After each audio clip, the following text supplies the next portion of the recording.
Hello students, welcome back to the class. Hope we all in safe. Okay, today we are going to see about chapter 1 function. Okay,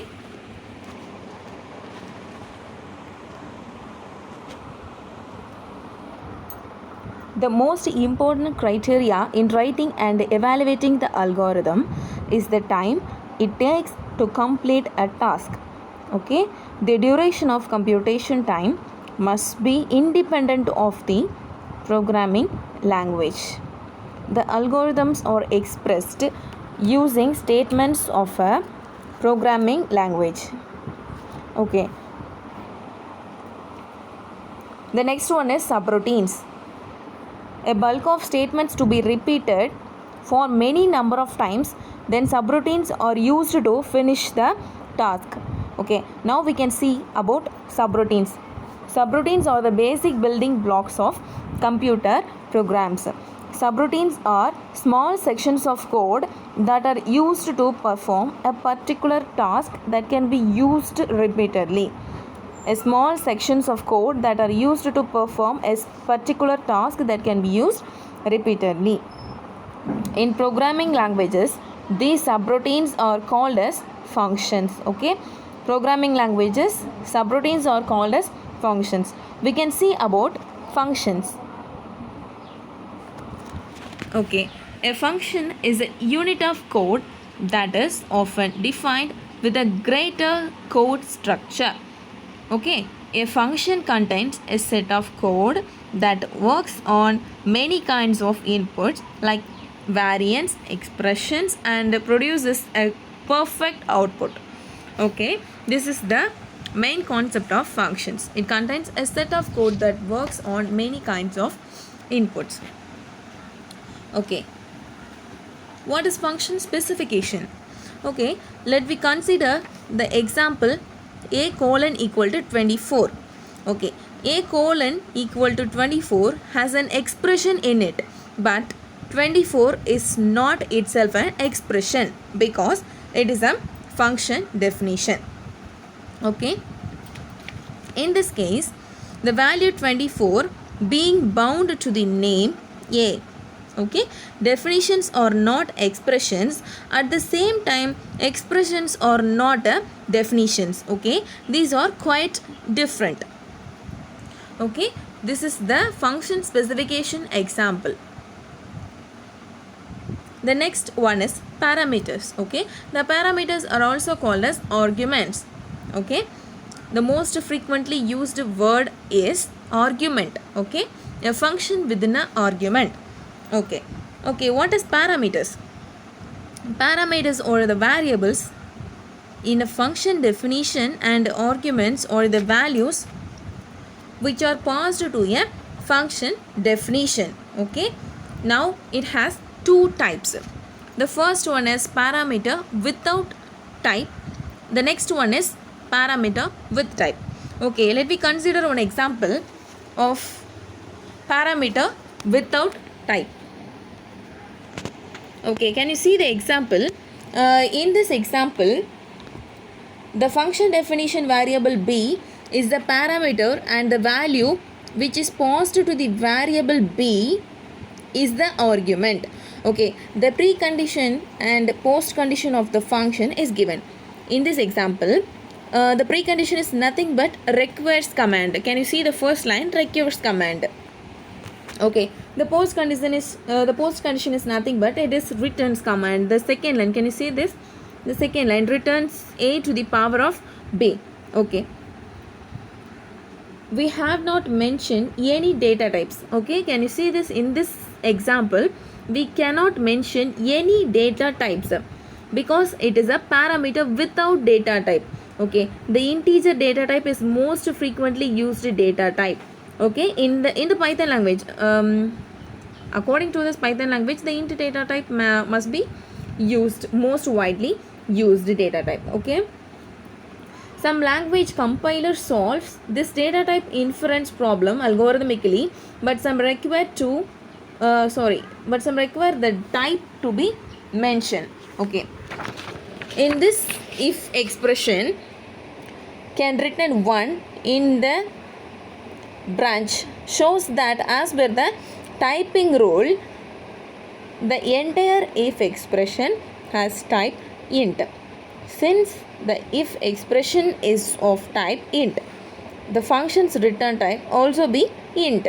Okay, b is compared to 0 with the equality operator, so b is also a type of int. Since a is multiplied with another expression using the asterisk operator, that is multiplication operator. Okay, a must be an int. Okay, in this example the parameters can be declared but without data type. Okay, this is the best example of parameter without data type. Okay, we can move to the second type, that is parameter with type. Okay, this is the same example of parameter without type, but the quite different is, see the third line, the int data type can be declared. Okay, in this type we can declare the data type most frequently, but in the previous data type has not any data type.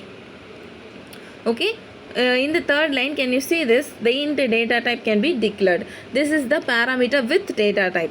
Okay, type is nothing but it is called data type. Okay, the integer is the data type. Okay, the next one is recursive function.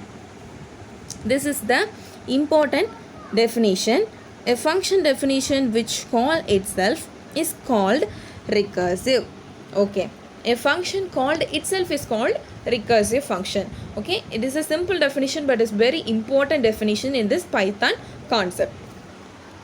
All functions are static definitions. Okay, all the functions having static definitions, but it has no dynamic definitions of functions. Okay, this is the main concept of function definition. Okay, next we can move to the topic interface versus implementation. Okay, interface is what? Interface just defines what an object can do but won't actually do it. What is implementation? Implementation carries out the instructions defined in the interface. Okay, an interface is a set of action that an object can do. Okay, it is nothing but a set of action what the object can do. The object oriented programming language, that is C++, I think it is a great example of object oriented programming language. An interface is a description of all functions. Okay, a class declaration combines the external interface with an implementation of that interface. An object is an instance created from the class. Okay, what is object? An object is an instance created from the class. Okay, the interface defines an object's visibility to the outside world. Okay, this is the concept of interface versus implementation. Okay, we can move to the next topic is what are the characteristics are available in the interface. Okay, the interface is to enable an object to be created and operated properly. Okay, the class template specifies the interfaces to enable an object to be created and operated properly. An object's attributes and behavior is controlled by sending functions to the object. Okay, these are the two characteristics of interface. Okay, next we can move to the important topic, that is pure functions. Okay, what is meant by pure functions? Pure functions are functions which will give exact result when the same arguments are passed. Okay, pure functions or give the exact result to the user. Okay, the functions can be a pure function provided it should not have any external variable which will alter the behavior of that variable. Okay, let me see one example. Let square x. Okay, return colon x into x. Okay, in this example the function square is a pure function because it will not give different results for same input. Okay, this is the example of pure functions. Okay, evaluation of pure functions does not cause any side effects to the output. Okay, the pure functions are not causing any side effects to the particular output. Okay, next one we can see about impure functions. Okay, what is meant by impure functions? The variables used inside the function may cause side effects through though the functions which are not passed with any arguments. In such cases, the function is called impure functions. Okay. In this impure function, it will cause some side effects to the output, but the pure functions does not cause any side effects to the output. Okay, this is the main difference. Okay, what are the side effects are available in impure functions? Just to clarify, remember that side effect is not a necessary bad thing. Okay, side effects are not a necessary bad thing, but sometimes they are useful. Okay, the side effects also a very useful thing. Okay, the main important side effect is modify variable outside the function. Okay, one of the most popular groups of side effects is modifying the variable outside the function. Okay, the function can be modified outside a variable. It will cause more than one side effect to the output. Okay, the main difference is the return value of the pure function solely depends on its arguments passed. Hence, if you call the pure functions with the same set of arguments, you will always get the same return values. Okay, they do not have any side effects. Okay, in the impure functions, the return value of the impure function does not solely depend on its arguments passed. Hence, if you call the impure functions with the same set of arguments, you might get the different return values. For example, the random of function or the date of function. Okay, in the pure function, they do not modify the arguments which are passed to them.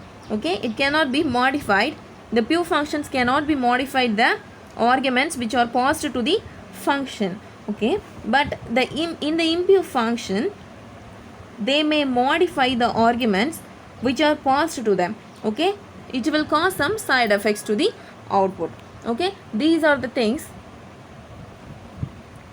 The main difference of pure and impure functions can be discussed in this session. Okay, now we can wind up this session. Thank you for watching this video. Thank you so much. Go through this video thoroughly.